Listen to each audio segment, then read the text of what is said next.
Everything said about Idi Amin is a lie. The Europeans lied against him, branding him a dictator, a murderer, and a monster. Listen well, for history is not always what it seems. The lion does not need the approval of the hunter to tell his story, and I am here to tell you what the hunter will never say. When you open their books, when you listen to their news, you will find nothing but shadows painted in blacker ink than truth allows. They called him a beast, but have you ever asked yourself, who controls a pen? Who shapes the story? Was it not the same men who carved Africa into pieces at the Berlin Conference? Was it not the same voices that once told us we were less than human? Idi Amin was not born in Europe. He was born from the soil of Africa. He was a soldier, yes, a man of discipline, a man who rose from nothing. They feared him because he refused to bow his head. He stood before Britain and said, "Uganda is ours, not yours." He stood before Israel, before America, before every foreign hand, and said, "Leave us be." Do you see now why they called him mad? Because he was not their puppet. History is like a drum. From far away, you hear only the beat. But when you sit close, you hear the cracks in the wood, the callous hands that strike it, the hidden rhythm beneath. Idi Amin's story is no different. He did not rise from comfort. No. He was born in Kiboko, under the northern sun of Uganda, among the Kakwa people, simple folk, strong in body, strong in spirit. He was not a man of books, but of strength, discipline, and loyalty. The colonial army saw that strength and made use of it. First, he fought in their wars, not Uganda's wars, not Africa's wars, but Britain's wars. In Burma, in Kenya, in places far from home, he carried their gun. And when he returned, they gave him rank. They called him soldier. They called him useful. But listen carefully, for this is where truth bends. As long as he served them, he was a hero in their eyes. As long as his loyalty fed their empire, they called him disciplined, brave, dependable. Only when he turned that discipline to serve his own people, only then did he become a savage in their stories. Do you see the trick? The same man, but two faces, depending on who holds a pen. Idi Amin rose to power in 1971, not by chance, but by the winds of history. Old Boat, the president before him, was entangled in politics, and the country was restless. The military, trained, hardened, impatient, saw Amin as their man. When he seized power, Britain and Israel did not cry dictator. No, they shook his hand. They sent him weapons. They gave him aid. They smiled at his rise. He was useful still. But the lion grew bold. Amin began to walk on his own path. He said to Britain, "We do not need your control." He said to Israel, "We do not need your strings."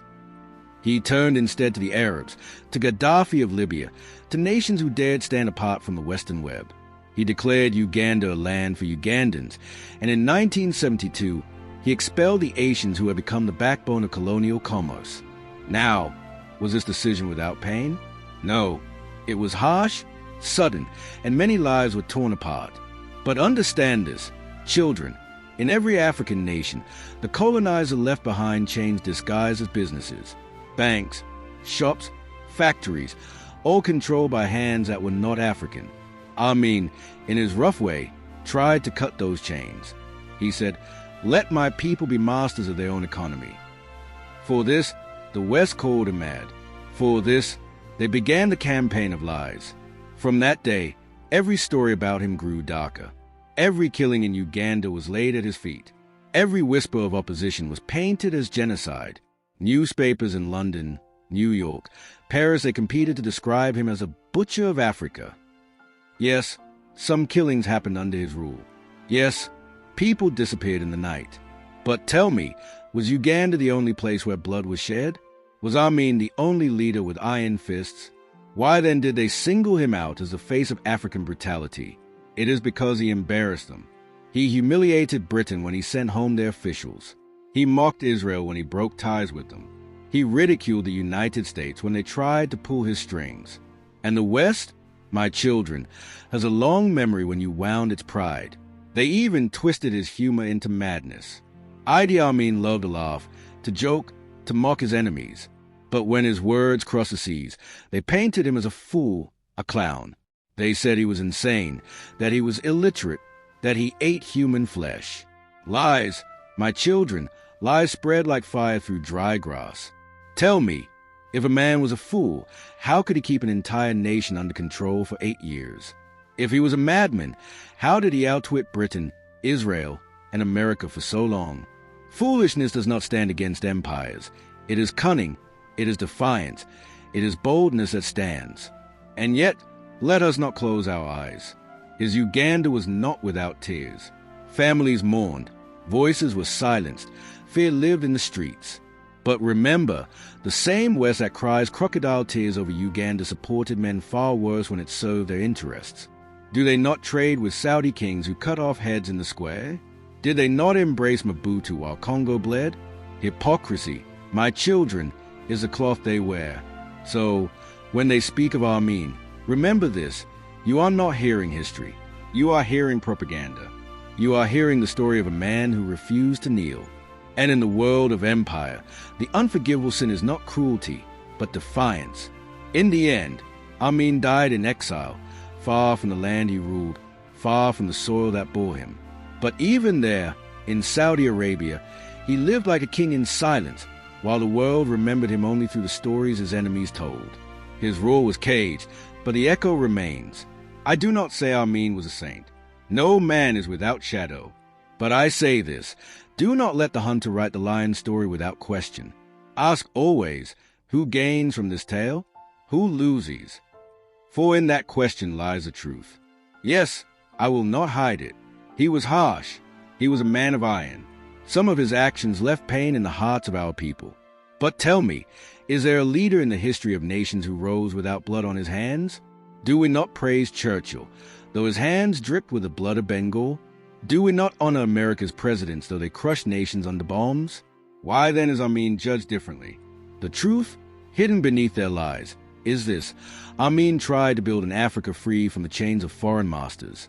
He expelled the Asians not because of hatred, but because colonial powers had built an economy where Africans were servants in their own land.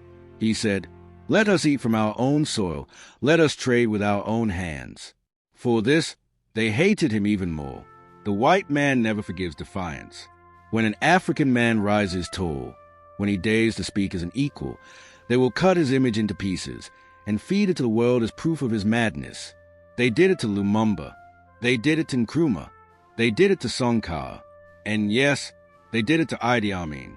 But here's the lesson you must remember: never drink history from the cup of the foreigner. If you want the truth, come to the fire, sit with your elders, and listen. The stories of Africa are not written in ink. They are carved in memory, carried in the blood of those who lived it. Idi Amin was no angel, but he was not the devil they painted. He was a man, flawed, strong, feared, proud. A man who dared to say no to the empire that had fed on Africa for centuries. And that, my children, was his true crime.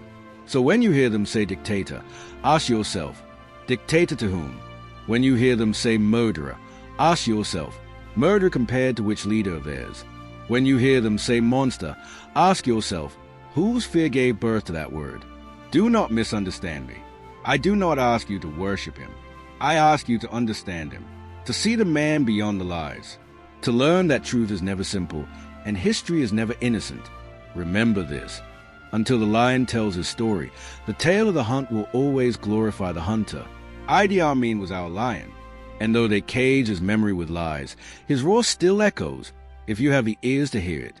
If you have not subscribed to this channel as an African, do so now, because I am going to be uncovering lots of truth and expose lies told by the whites. History must be learned. Let's build together. Like this video so it gets to much people. Comment subscribe if you have done so, and then drop your opinion.